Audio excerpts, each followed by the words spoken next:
We are going to be looking at the second verse of Psalm 23. Of course, we know the first verse says, "The Lord is my shepherd, I shall not want." But when we enter verse 2, it says, "He makes me to lie down in green pastures and leads me beside still waters." So we are definitely sure that a big part of what this psalm captures is that there is a shepherd. But I want us to zoom in on the fact that there's also sheep.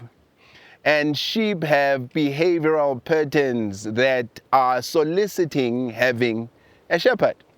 And when you read that verse 2, it says, "He makes me to lie down." So what you will notice when you study sheep, you will realize that they will not lie down in a place they do not feel safe.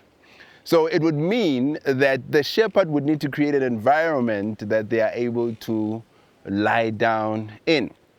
So the shepherd would take time to make sure that there's no danger. They would investigate the environment so that the sheep could know that it is safe to lie down here. The one part is that they feel safe, but the other part is that they are surrendering their vulnerabilities to the shepherd. Because sheep are very vulnerable to predators, right? So because of that, they have to then find safety in the shepherd. So they would not only lie down because they feel safe, but they lie down also because they've surrendered their vulnerabilities. The second thing I want us to look at is that when you read there, it says, "He leads me beside still waters." So that leading is also driving.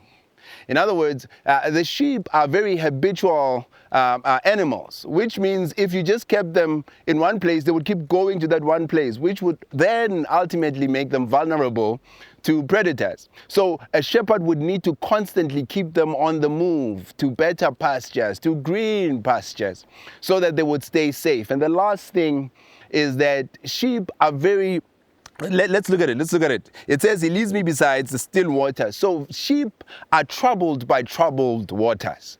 So still water communicated a few things. It also communicated that they had an environment where there were no trouble, there was no chaos. So because sheep are top heavy, so when they would fall into water, because of the fur they have, the water would weigh them down. And then they would drown as a result of that. So they would stay away from troubled waters. So what the shepherd would do then, he would make an environment or create an environment where the water is still. In some instances, they would create a dam or a puddle that had stones around it and put water inside so that it would be still. Then the sheep would feel safe. And I look at this and I think of myself. I'm like, hey man, I've got such sheepish behavior. I am a sheep in so many ways than one, right? And that is what solicits me having a shepherd.